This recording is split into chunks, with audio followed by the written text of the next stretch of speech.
Hello guys, welcome back to our channel. Episode ആരംഭിക്കുമ്പോൾ കാണിക്കുന്നത് ആനന്ദ നിലയമാണ്. വസുന്ധര ശ്യാമയും അമൃതയും ഒരുമിച്ച് നിർത്തുകയാണ്.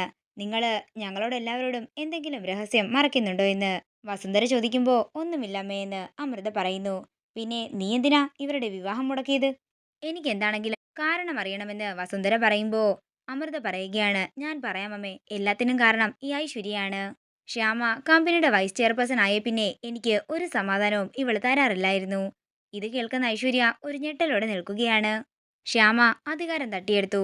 ശ്യാമയുടെ കുഞ്ഞുങ്ങളാകും ഇനി ഇവിടെ ഭരിക്കുക എന്നൊക്കെ ഇവള് എന്നും വന്ന് എൻ്റെ അടുത്ത് പറയാറുണ്ടായിരുന്നു. അങ്ങനെ ഐശ്വര്യ എൻ്റെ മനസ്സിൽ വിഷം കുത്തി വെക്കുകയായിരുന്നു. സംശയമുണ്ടെങ്കിൽ അമ്മ ഐശ്വര്യയോട് ചോദിച്ചു നോക്ക്. നേരാണോ ഐശ്വര്യ എന്ന് വസുന്ധര ചോദിക്കുമ്പോൾ അത് പിന്നെ അമ്മേ എന്ന് പറഞ്ഞ് ഐശ്വര്യ പറയാൻ ആരംഭിക്കുമ്പോൾ അമൃത പറയുകയാണ്, പിന്നെയും ഉണ്ടമ്മേ കാര്യങ്ങള്. അന്ന് അഖില് ശ്യാമയുടെ മുടിയിൽ കുന്തിരിക്കം പുകച്ചില്ലായിരുന്നോ? ആദ്യേട്ടൻ എനിക്ക് വേണ്ടി അങ്ങനെയൊന്നും ചെയ്തു തരുന്നില്ലല്ലോ എന്ന് പറഞ്ഞ് അവള് അവിടെയും എന്നെ വിഷമിപ്പിച്ചു. ഒക്കെ കൂടി കേട്ടപ്പോ എനിക്കാകെ ഭ്രാന്ത് പിടിച്ചമ്മേ. അമ്മ തന്നെ പറ, അമ്മയോട് ആരെങ്കിലും ഇങ്ങനെ ഏഷണി വന്ന് പറഞ്ഞാൽ അമ്മ എന്ത് ചെയ്യും? അല്ല അത് എന്ന് പറഞ്ഞ് വസുന്ധര എന്തോ പറയാൻ ആരംഭിക്കുമ്പോൾ അമൃത പറയുകയാണ്, അമ്മ ഇപ്പൊ തന്നെ ഉത്തരം പറഞ്ഞു കഴിഞ്ഞല്ലോ. ഐശ്വര്യെ, അമൃത പറഞ്ഞതൊക്കെ സത്യമാണോ? ഐശ്വര്യ ഇങ്ങനെയൊക്കെ സംസാരിച്ചിരുന്നോ എന്ന് വസുന്ധര ചോദിക്കുമ്പോൾ അമ്മേ, അതൊന്നുമല്ല കാര്യമെന്ന് ഐശ്വര്യ പറയുന്നു. ശ്യാമയോട് അമൃതയ്ക്ക് ദേഷ്യമുണ്ടാകുന്ന രീതിയിൽ നീ ഏഷണി പറഞ്ഞിരുന്നോ എന്നാണ് ഞാൻ ചോദിച്ചത്. ഐശ്വര്യെ, വാതുറന്ന് കാര്യം പറ. നീ പറഞ്ഞ കാര്യങ്ങള് എല്ലാവരും അറിയട്ടെ എന്ന് അമൃതയും പറയുന്നു. ഇത് കേൾക്കുന്ന അഖില് പറയുകയാണ്, എനിക്കും അറിയാം, ഐശ്വര്യടത്തിയായിരിക്കും അമൃതേട്ടത്തെയും ശ്യാമയും തമ്മില് പിരിച്ചത്. അമ്മേ, ഞാൻ പറഞ്ഞെന്നുള്ളത് ഞാൻ സമ്മതിക്കുന്നെന്ന് ഐശ്വര്യ പറയുമ്പോൾ ഇനി ഐശ്വര്യ കൂടുതലായിട്ടൊന്നും പറയണ്ടെന്ന് വസുന്ധര പറയുന്നു. ഇത് കേൾക്കുന്ന അഖില് പറയുകയാണ്, ഇനി അമ്മയോട് ഞാൻ മറ്റൊരു കാര്യം പറയാം. ഞങ്ങള് ഇപ്പോൾ പോയത് അമ്പലത്തിലേക്കാണ്. ഒരു വർഷത്തിന് ശേഷമേ ഇനി വിവാഹം നടത്താൻ പാടുള്ളന്നല്ലേ ജോത്സ്യൻ പറഞ്ഞത്. അത് കേട്ടപ്പോൾ മുതല് ശ്യാമയ്ക്ക് ആകെ വിഷമമാണ്.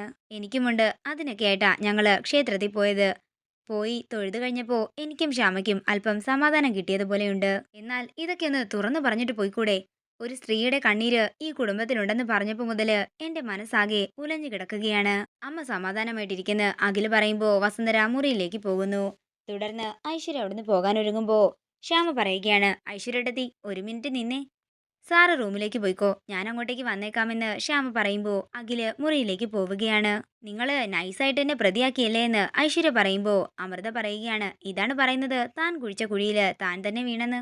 ഇനി ഒരു കാര്യം കൂടി പറയാം, നീ സംശയിച്ചില്ലേ ഞങ്ങളുടെ ഇടയിൽ എന്തോ രഹസ്യമുണ്ടെന്ന്? സത്യമാണ്, ഞങ്ങളുടെ ഇടയിൽ ഒരു രഹസ്യമുണ്ട്. ഒരു ന്യൂക്ലിയർ ബോംബിന്റെ ശക്തിയും ഉണ്ടതിന്. പറഞ്ഞുകൊണ്ട് അമൃതയും ശ്യാമയും മുറിയിലേക്ക് പോകുമ്പോൾ ഐശ്വര്യ പറയുകയാണ്, അപ്പോ കൂട്ടായ കളിയാണല്ലേ, ഞാൻ ശരിയാക്കി തരുന്നുണ്ട്. പിന്നീട് കാണിക്കുന്നത് അരുന്ധതിയാണ്. ജഗൻ ചാർമിളയും കൊണ്ട് അരുന്ധതിയുടെ വീട്ടിലേക്ക് എത്തിയിരിക്കുകയാണ്. നിങ്ങൾ എന്തിനാ എന്നെ ഇങ്ങോട്ടേക്ക് കൊണ്ടുവന്നത് എന്ന് ചാർമിള ചോദിക്കുമ്പോ മോളോട് ചില കാര്യങ്ങളൊക്കെ സംസാരിക്കാനുണ്ടെന്നും അതിനു വേണ്ടിയാ കൊണ്ടുവന്നതെന്നും ജഗൻ പറയുന്നു. എന്ന് കരുതി ബലം പ്രയോഗിച്ച് കൊണ്ടുവരികയാണോ ചെയ്യേണ്ടത് എന്ന് ചാർമിള ചോദിക്കുമ്പോ ജഗൻ പറയുകയാണ്, അത് പിന്നെ മോളെ വിളിച്ചിട്ട് കിട്ടുന്നില്ലെന്നാ അരുന്ധതി പറഞ്ഞത്, അതുകൊണ്ടാ. ഇത് കേൾക്കുന്ന ചാർമിള ഒരു പരിഭ്രമത്തോടെ പറയുകയാണ്, എനിക്ക് അത്യാവശ്യം ഒരു കോള് ചെയ്യണമെന്ന് പറഞ്ഞ് തന്റെ ഫോൺ എടുക്കുമ്പോൾ ജഗനോട് ആ ഫോൺ വാങ്ങാൻ കണ്ണുകൊണ്ട് കാണിക്കുന്നു.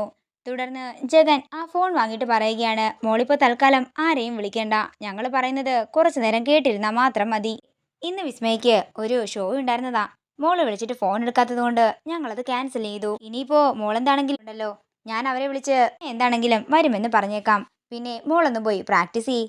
ആദ്യം ചാർമിള ഒന്ന് ഫ്രഷ് ചെയ്യാൻ വിസ്മയ പറയുമ്പോൾ ചാർമിള പറയുകയാണ്, ഞാൻ വീട്ടിൽ പോയി ഫ്രഷ് ആയിട്ട് വരാം, അതിൻ്റെ ഒന്നും ഒരാവശ്യവുമില്ല. അത്രയും പറഞ്ഞിട്ട് അരുന്ധതി വിസ്മയോട് പറയുകയാണ്, മോള് പോയി ആ പാട്ടെടുത്തോണ്ട് വാ, ചാർമിള ഒന്ന് പാടി നോക്കട്ടെ, നിങ്ങളുടെ സിംഗിങ് ഒക്കെ നോക്കണല്ലോ.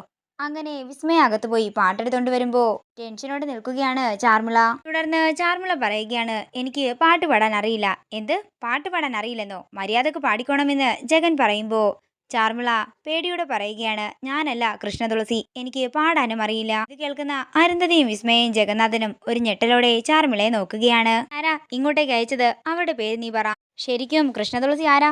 അതും നിനക്കറിയാമായിരിക്കുമല്ലോ. പറഞ്ഞിട്ട് നിന്നെ ഇന്ന് ഇവിടുന്ന് വിടുന്നുള്ളെന്ന് ജഗൻ പറയുമ്പോ പെട്ടെന്ന് ജഗന്റെ കയ്യിൽ നിന്നും ഫോൺ തട്ടിപ്പറിച്ച് ചാർമിള അവിടെ നിന്ന് ഓടി രക്ഷപ്പെടുകയാണ്. വിട്ടേക്ക് ജഗൻജി, നാട്ടുകാരറിഞ്ഞാൽ നമുക്കേ ഒരു പ്രശ്നമുണ്ടാകൂ. എന്റെ സംശയം കൂടുകയാണ്. മിക്കവാറും ആ ശ്യാമ തന്നെ ആയിരിക്കും കൃഷ്ണതുളസി. ശ്യാമയാണ് കൃഷ്ണതുളസി, നമുക്കത് തെളിവ് സഹിതം കണ്ടുപിടിക്കണമെന്നും അരുന്ധതി പറയുന്നു. തുടർന്ന് ചാർമിള വിവേകിനെ വിളിച്ച് കാര്യങ്ങളൊക്കെ പറയുമ്പോൾ സ്റ്റുഡിയോയിലേക്ക് വരാനായി വിവേക് പറയുന്നു. പിന്നീട് കാണിക്കുന്നത് ആനന്ദ നിലയമാണ്. തുണികൾ വിരിച്ചുകൊണ്ടിരിക്കുന്നതിൻ്റെ ഇടയ്ക്ക് ശ്യാമ പാട്ട് പാടുകയാണ്. അതേസമയം പാട്ട് കേട്ടുകൊണ്ട് അങ്ങോട്ടേക്ക് ഐശ്വര്യ വരികയാണ്.